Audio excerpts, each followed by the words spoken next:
De Samuel, chapitre 13. Après cela, voici ce qui arriva.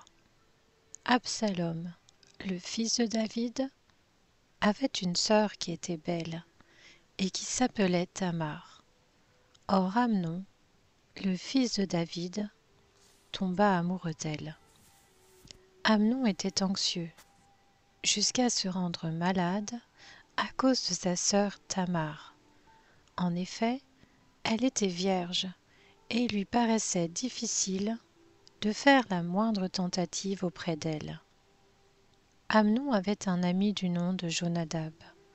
C'était un fils de Chiméa, le frère de David, et un homme très rusé. Il lui demanda: « Pourquoi deviens-tu donc chaque matin plus abattu, toi qui es un fils de roi? Ne veux-tu pas me le dire ?»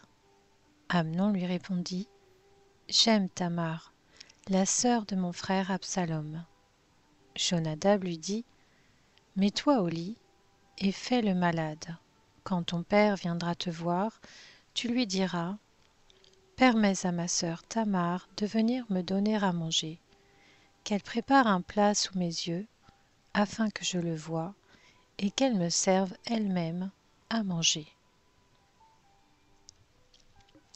Amnon se coucha et fit le malade. Le roi vint le voir et Amnon lui dit: « Que ma sœur Tamar vienne donc faire 2 gâteaux sous mes yeux, et qu'elle me les serve elle-même. » David fit dire à Tamar dans ses appartements: « Va donc chez ton frère Amnon et prépare-lui un plat. » Tamar alla chez son frère Amnon, qui était couché. Elle prit de la pâte, la pétrit, prépara des gâteaux devant lui et les fit cuire. Elle prit ensuite la poêle et les déposa devant lui, mais Amnon refusa de manger. Il ordonna de faire sortir tout le monde, et tout le monde sortit de chez lui. Alors Amnon dit à Tamar: « Apporte le plat dans la chambre et sers-moi. » Tamar prit les gâteaux qu'elle avait faits et les porta à son frère Amnon dans la chambre. Comme elle les lui présentait à manger, il l'attrapa et lui dit: « Viens, couche avec moi, ma sœur. » Elle lui répondit: « Non, mon frère, ne me déshonore pas, car on n'agit pas de cette manière en Israël. Ne commets pas cet acte odieux. Où irais-je, moi, traîner ma honte? Et toi, tu serais comme l'un des plus ignobles en Israël. Maintenant, parle donc au roi, et il ne m'empêchera pas d'être à toi. » Mais il ne voulut pas l'écouter. Il se montra plus fort qu'elle, et il la viola. Il coucha avec elle. Puis Amnon éprouva de la haine envers elle, une haine plus forte encore que ne l'avait été son amour. Et il lui dit: « Lève-toi, va-t'en. » Elle lui répondit: « Non, n'augmente pas en me chassant le mal que tu m'as déjà fait. » Il refusa de l'écouter. Appelant le garçon qui était à son service, il dit: « Qu'on fasse partir cette femme de chez moi, qu'on la mette dehors, et ferme la porte derrière elle. » Elle portait une robe de plusieurs couleurs. C'était en effet la tenue que portaient les filles du roi, aussi longtemps qu'elles étaient vierges. Le serviteur d'Amnon la fit sortir et ferma la porte derrière elle. Tamar déversa de la cendre sur sa tête et déchira sa robe multicolore. Elle mit la main sur sa tête et s'en alla en poussant des cris. Son frère Absalom lui dit: « Est-ce que ton frère Amnon a couché avec toi? Maintenant, ma sœur, garde le silence, car c'est ton frère. Ne prends pas cette affaire trop à cœur. » Et Tamar s'installa accablée chez son frère Absalom. Le roi David apprit tout ce qui s'était passé, et il en fut très irrité. Quant à Absalom, il ne parla ni en bien ni en mal à Amnon, mais il éprouva de la haine pour lui, parce qu'il avait déshonoré sa sœur, Tamar. 2 ans après, comme il avait les tondeurs de moutons chez lui, à Balatsor, près d'Éphraïm, Absalom invita tous les fils du roi. Il alla trouver le roi et dit : « Ton serviteur a les tondeurs de moutons chez lui.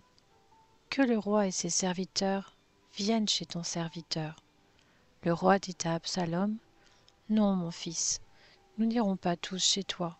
Nous risquerions d'être une charge pour toi. » Absalom insista auprès de lui, mais le roi ne voulut pas y aller. Toutefois, il le bénit.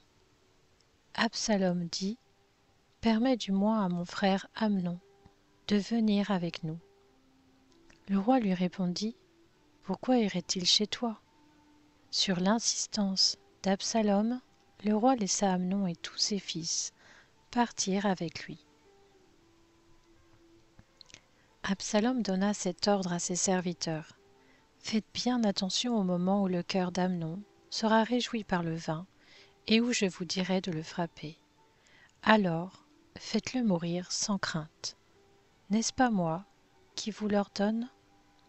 Montrez-vous fort et plein de courage. » Les serviteurs d'Absalom traitèrent Amnon comme Absalom l'avait ordonné. Tous les fils du roi se levèrent alors, montèrent chacun sur son mulet et s'enfuirent.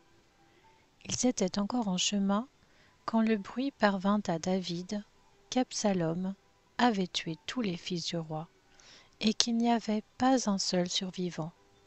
Le roi se leva, déchira ses habits et se coucha par terre. Tous ses serviteurs se tenaient là, les habits déchirés. Jonadab, fils de Chiméa, le frère de David, prit la parole. Il dit : « Que mon Seigneur ne pense pas que ce sont tous les jeunes gens, tous les fils du roi, qu'on a fait mourir. En effet, seul Amnon est mort. Absalom avait pris cette décision le jour où Amnon avait violé sa sœur Tamar. Que le roi mon Seigneur ne se tourmente donc pas à l'idée que tous ses fils seraient morts. En effet, seul Amnon est mort. » Absalom prit la fuite. Or le jeune homme placé en sentinelle leva les yeux et regarda. Il vit une grande troupe venir par le chemin qui était derrière lui du côté de la montagne. Jonadab dit au roi : « Voici les fils du roi qui arrivent. Cela confirme ce que disait ton serviteur. » Il finissait de parler quand les fils du roi arrivèrent. Ils se mirent à pleurer tout haut. Le roi et tous ses serviteurs pleurèrent eux aussi abondamment. Absalom avait pris la fuite et il se rendit chez Talmaï, fils d'Amihur et roi de Géshur. Quant à David, il menait tous les jours deuil sur son fils. Absalom resta 3 ans à Géshur, où il s'était rendu après avoir pris la fuite. Le roi David cessa de poursuivre Absalom lorsqu'il fut consolé de la mort d'Amnon. 2 Samuel, chapitre 14. Joab, fils de Tseruja, s'aperçut que le cœur du roi était bien disposé envers Absalom. Il envoya chercher à Tekoa une femme rusée, à qui il dit : « Prends une attitude de deuil, mets des habits de deuil, ne te parfume pas, sois pareil à une femme qui pleure depuis longtemps un mort. Tu iras trouver le roi, et voici ce que tu lui diras. » Et Joab lui précisa ce qu'elle devait dire. La femme de Tekoa alla parler au roi. Elle tomba le visage contre terre et se prosterna. Puis elle dit : « Roi, sauve-moi. » Le roi lui demanda : « Qu'as-tu ? » Elle répondit : « Hélas, je suis veuve. Mon mari est mort. Moi, ta servante, j'avais 2 fils. Ils se sont tous les 2 disputés dans les champs, et il n'y avait personne pour les séparer. L'un des deux a frappé l'autre à mort. Le clan tout entier s'est dressé contre ta servante en disant « Livre-nous, celui qui a tué son frère. Nous voulons le faire mourir pour l'assassinat de son frère. Nous voulons le détruire, même s'il est l'héritier. Il s'éteindrait ainsi le seul tison qui me reste, pour ne laisser à mon mari ni nom, ni survivant à la surface de la terre. » Le roi dit à la femme « Retourne chez toi, je donnerai des ordres à ton sujet. » La femme de Tekoa dit au roi « Mon seigneur le roi, c'est sur moi et sur ma famille que la faute doit retomber. Le roi et son trône en sont innocents. » Le roi dit « Si quelqu'un parle contre toi, amène-le-moi et ne te touchera plus. » Elle dit « Que le roi se souvienne de l'Éternel ton Dieu, afin que le vengeur du sang n'augmente pas ma ruine et qu'on ne détruise pas mon fils. » Il répondit « L'Éternel est vivant, pas un cheveu de ton fils ne tombera à terre. » La femme dit « Permets que ta servante dise un mot à mon seigneur le roi. » Il dit « Parle. » La femme dit « Pourquoi as-tu de telles pensées contre le peuple de Dieu? Il découle des paroles mêmes du roi que le roi est comme coupable en ne faisant pas revenir celui qui l'a chassé. Il nous faudra tous mourir, et nous serons pareils à de l'eau versée par terre et qui ne se rassemble plus. Dieu ne relève pas un mort, mais il désire que le fugitif ne reste pas exclu de sa présence. Maintenant, si je suis venu dire ces choses au roi, mon Seigneur, c'est que le peuple m'a fait peur. Et moi, ta servante, je me suis dit, je veux parler au roi. Peut-être le roi fera-t-il ce que dira sa servante. Oui, le roi écoutera sa servante pour la délivrer de ceux qui cherchent à nous éliminer, mon fils et moi, du peuple de Dieu. Moi, ta servante, j'ai dit, que la parole de mon Seigneur le roi me donne le repos. En effet, mon Seigneur le roi est comme un messager de Dieu pour distinguer le bien et le mal, et que l'Éternel, ton Dieu, soit avec toi. » Le roi répondit à la femme, « Ne me cache rien dans ce que je vais te demander. » La femme dit, « Que mon seigneur le roi parle. » Le roi dit alors, « Joab, n'a-t-il pas manigancé tout cela avec toi? » La femme répondit, « Aussi vrai que ton âme est vivante, roi mon seigneur, la réalité correspond bien à tout ce que dit mon seigneur le roi.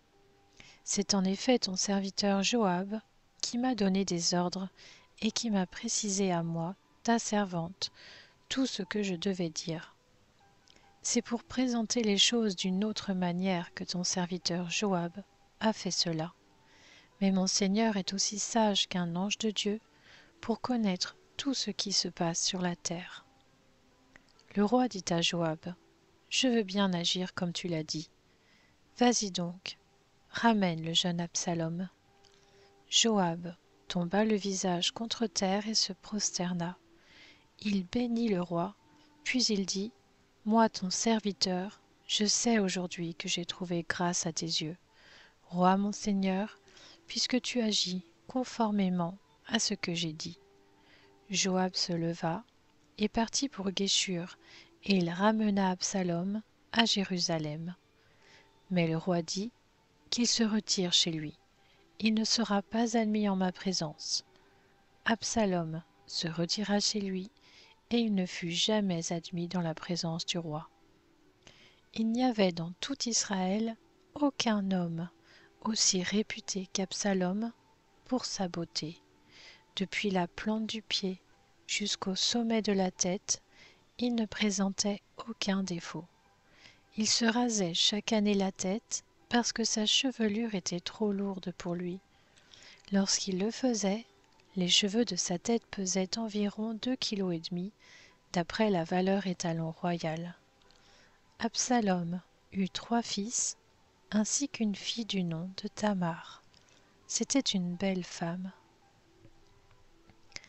Absalom habita 2 ans à Jérusalem, sans être admis dans la présence du roi. Il fit appeler Joab pour l'envoyer vers le roi, mais celui-ci refusa de venir vers lui. Il le fit appeler une 2e fois, et Joab ne voulut pas venir. Absalom dit alors à ses serviteurs: Voyez le champ de Joab, il est à côté du mien, et il y a de l'orge.